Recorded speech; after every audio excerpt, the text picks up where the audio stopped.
Our next presenter is Dr. William Eimicke, or though he prefers Bill, I think.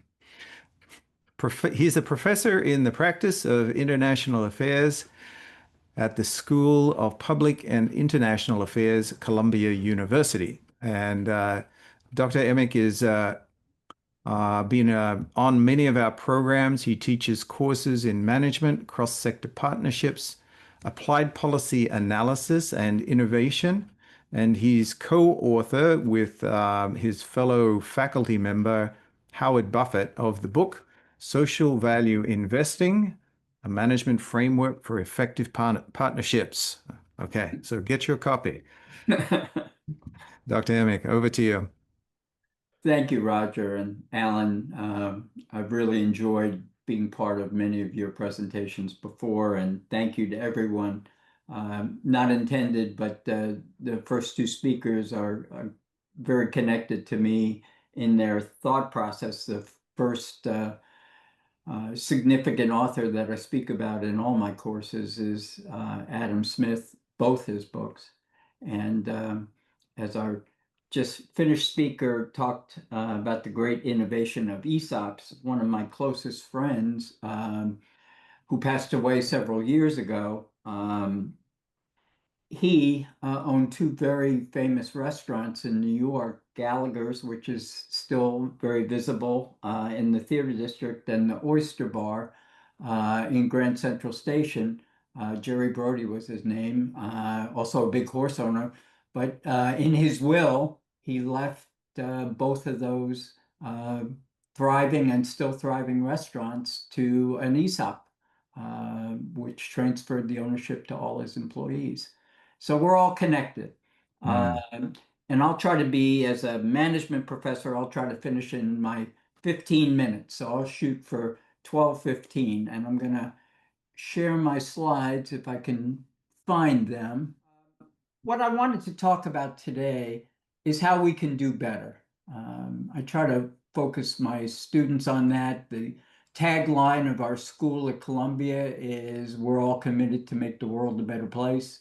No doubt we can all see all the things that are wrong in society today. There's a lot going on that isn't good and needs to be done better. But I think we also need to keep it in perspective.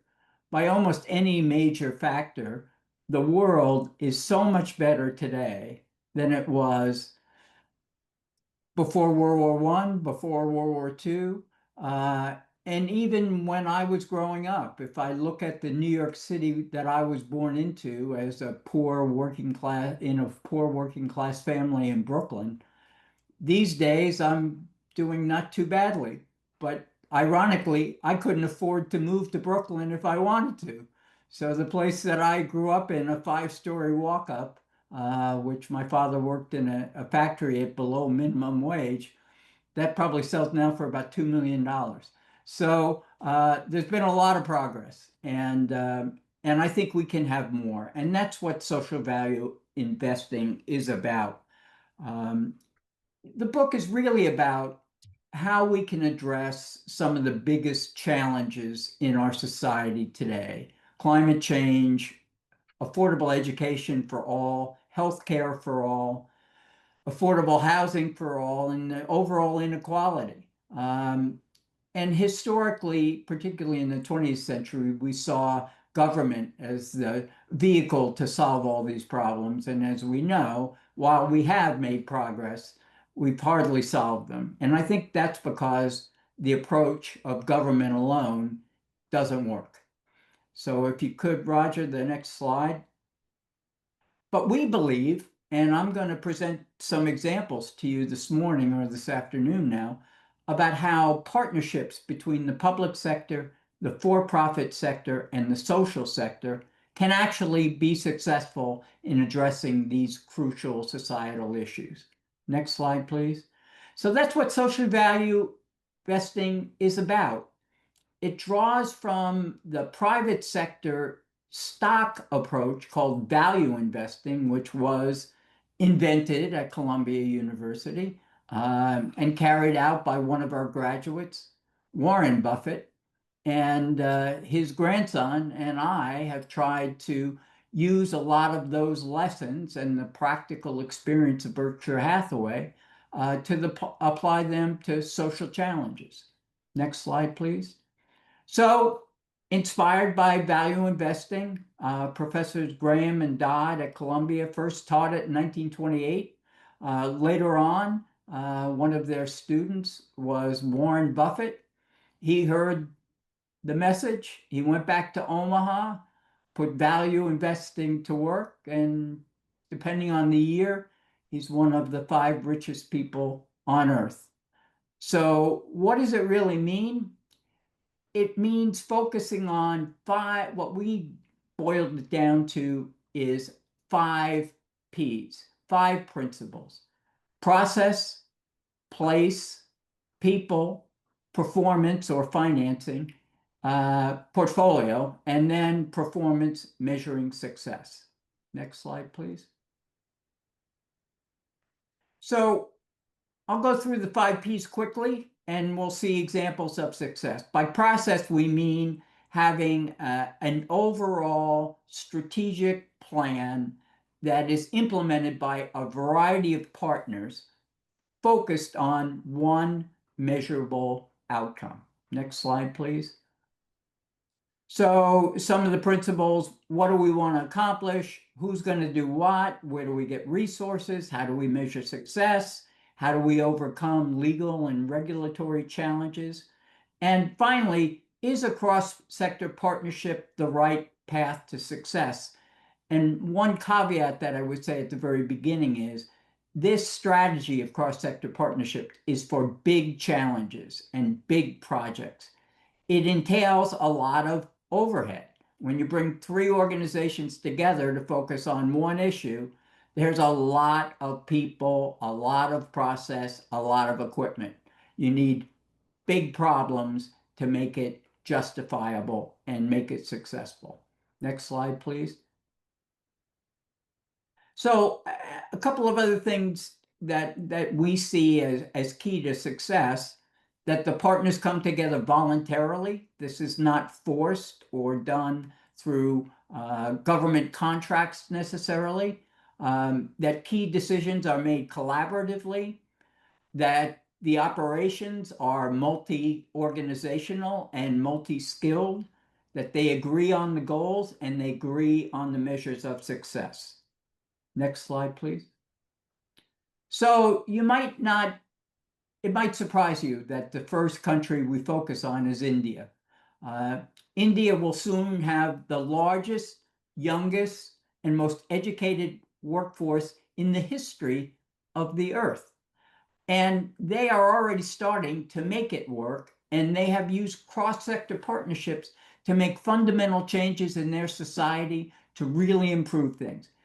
India still has the largest concentration of poor people in the world, but it has transformed itself from a majority, in fact, a vast majority of poor people, into a minority, a smaller minority of poor people, and a middle class and an upper class that is growing faster and faster. 2 major things have made that difference. One is a system called Aadhaar, which is a voluntary multi-factor identification system. You can, if you want, get an Aadhaar card, which is both physical and electronic, which is identified by your 10 fingerprints, your iris scan, and your picture. And it is 99.109 uncorruptible. So it has enabled the vast majority of Indian citizens and residents. There are 1.3 billion members today, as we sit here, that have gotten their Aadhaar card. And it's enabled people to get their first bank account, to get their government benefits without corruption, to get mortgages, to get cell phones and smartphones. And it has literally transformed their society. And it was not done by government alone. In fact, it is a multi-sector partnership between the government, the tech sector, which provides the backbone, and the registration and customer-facing part of it, which is done by over 150,000 entrepreneurs across India. An amazing achievement. I think one of the seven wonders of the 21st century. And another example is telemedicine. The fourth largest health for-profit system in the world, Apollo Medicine, is collaborating with the government to make affordable healthcare available across India. It is the most advanced telehealth system in the world. And I think when history is written about the pandemic, it will show that the most successful country in the world in managing the pandemic was India, because of Aadhaar and because of telemedicine. Next slide, please. People. Leadership makes all the difference. And it's more complicated in cross-sector partnerships because you need three sets of leaders and they need to work collaboratively together. Next slide, please. In New York City, probably the one example that anyone who either has been in New York City or wants to go to New York City, they'll always mention Central Park. Well, Central Park, for most of my life, looked like the castle on the left. It was indeed the most dangerous police precinct in New York City for most of my life. Today, it looks like the picture on the right. It is fantastic. On any given day in the summer, 200,000 people visit Central Park. And by the time it opens again the next morning, it's clean, it's accessible, and it's safe. It is owned by New York City. It was initially built by New York City, but it is not run by New York City. It's run by a nonprofit, which uses contracts with for-profits to make the park as beautiful as it can be. It's free to everyone. It's open except for 6 hours every day when they clean it. And it is run as a cross-sector partnership. Next slide, please. If you haven't been to New York lately, maybe you don't even know about the High Line. But Central Park is the most visited tourist attraction on the East Coast. And number two is the High Line, which is an abandoned rail yard in one of the worst neighborhoods, was one of the worst neighborhoods in New York, which is now an above-ground park which runs along the old railroad tracks from down in the financial district all the way to Penn Station. It's fabulous. It has reinvented the entire neighborhood. It is run by a nonprofit. It's funded, I didn't mention that with Central Park, but the operating funds from both of these public parks, owned and free, 90% of the resources come from charitable donations and corporate subsidies. So pretty amazing, pretty amazing. Next slide, please. Place-based, organizing to have reforms that are focused on the place where they're located. Next slide, please. And here our example is from Brazil. In Brazil, which is a very big country, 200 million people, an emerging economy. It's been emerging for a while, but growing and troubled by some of the same troubles we have around the world, but particularly at the local level. Local governments were big. They have many cities of over 1 million people, but often corrupt and not very efficient. Some of the leaders of the business sector came together, formed a nonprofit, created a pool of money, and had a competition, which is ongoing now for 12 years. Every year, about a dozen local governments can apply for a grant, a private sector grant, to reform or bring up to code one of their biggest challenges. In order to win, the mayor has to submit to a background check to make sure they're honest, and they have to adopt democratic budgeting principles where their budget systems are brought up to code, and Their budget negotiations are televised over the internet. And in return, they get a grant to fix up. In this case, it was their health clinics around the city. And they've worked now in over 50 jurisdictions around Brazil, funded by the private sector, expertise by the private sector, but the systems are public and they're provided to all citizens for free. Next slide, please.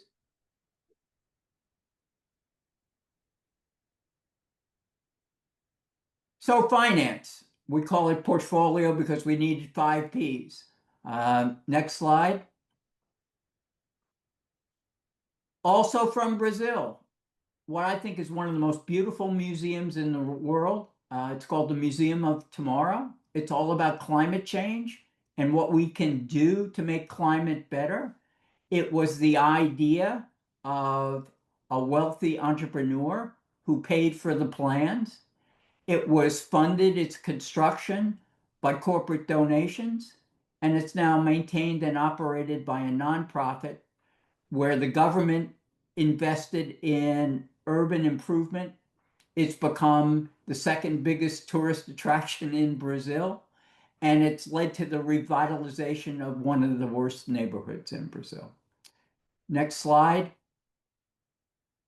And finally, measuring success. And this one is close to my heart as a former deputy fire commissioner of New York City. Next slide, Roger. Many people characterize the fire department of the city of New York as one of the best in the world, and it is. They get to fires fast, they put them out, they save lives. But one of the things we realized is as the city got bigger and bigger, no matter how hard we worked, response times got slower and slower and slower. And the number of people in danger, both people in those buildings and people on our force, were inevitably becoming at higher and higher risk. We came together with the private sector, originally with IBM and then Microsoft, to try to figure out how we could do better. And we changed the way we thought about fire protection. We focused on prevention rather than response. Not that we don't respond anymore, but then when we're not responding, we inspect. There's a computer system now in New York that every building gets a score every 24 hours. And the next 24 hours, that local firehouse inspects the 10 most dangerous buildings in their district.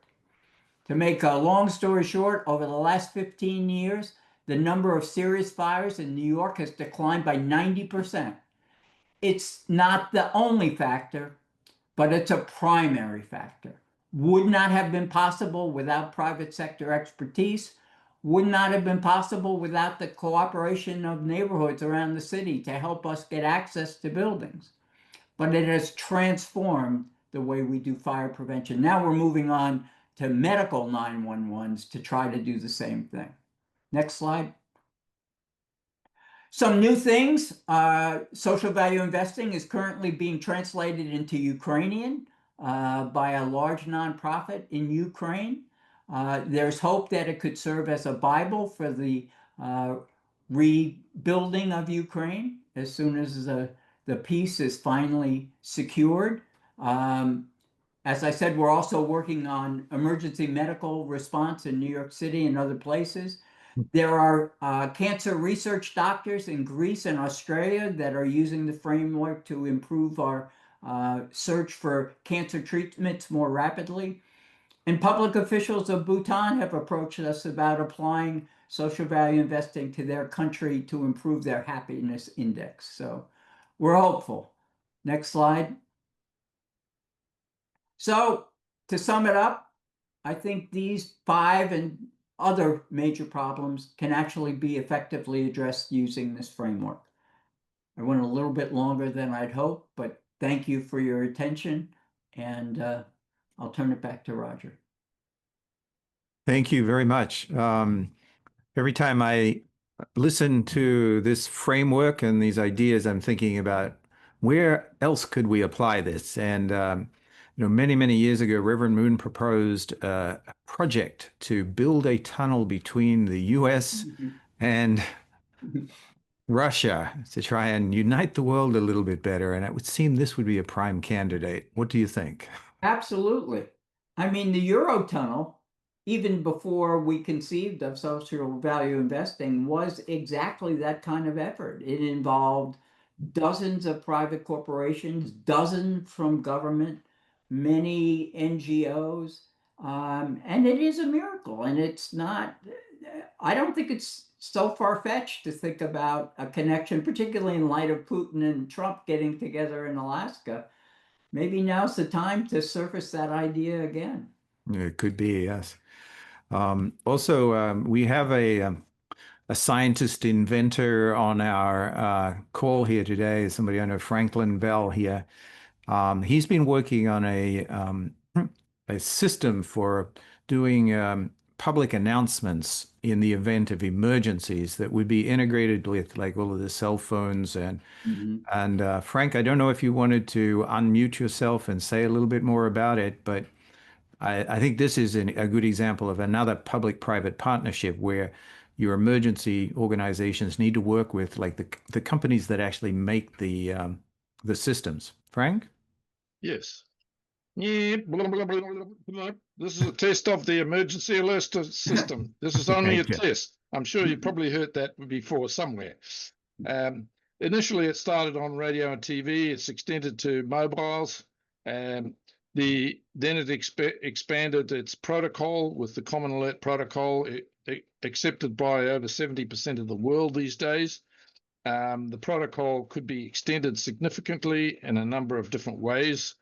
For example, we have Alexas and things like that nowadays. So how do you have an Alexa and a cell phone and a TV and not let an alert be coming at you from all three of these things at the same time, which is really going to annoy people, don't you think? Sometimes, yes, especially when you're in the middle of a business meeting. Okay. Yes, that's right. Um, so how to do all of those kind of goals means a rethink of integrating all the different technologies with the improved alerting, multilingual, so that you can generate an alert, say in the US in Spanish, and then it would be a template so that then the specifics like location, name of whatever, can get transferred across to the Spanish template or whatever other language you want. In fact, New York City has, I think, 13 languages that they send out alerts in. Without taking up more time, there's further information on the website, which is Kilo Yankee Nancy X-ray.us. And Thank you. the current work is the definition of the extensions of the standard. That's coming up, and I'm talking with a standards developer about that, and intending to be discussing that with the standards committee or standards organization next month in Rome. Thank you. Yeah, Nice. that's an amazing project that can actually save, millions of lives around the world by getting better warnings for like earthquakes, hurricanes, those kind of things. A definite Absolutely. use case Yeah. for public-private partnerships. Thanks, Frank. Yes, any alert, not just those few things. Right, right. And it can be targeted and specific and in the language that you can understand, which is really amazing. Okay. Yes, an important point is to make it more precise. So Yeah. by being more precise, it has more value. Yeah. Um, so we also had quite a few comments in the chat about different things.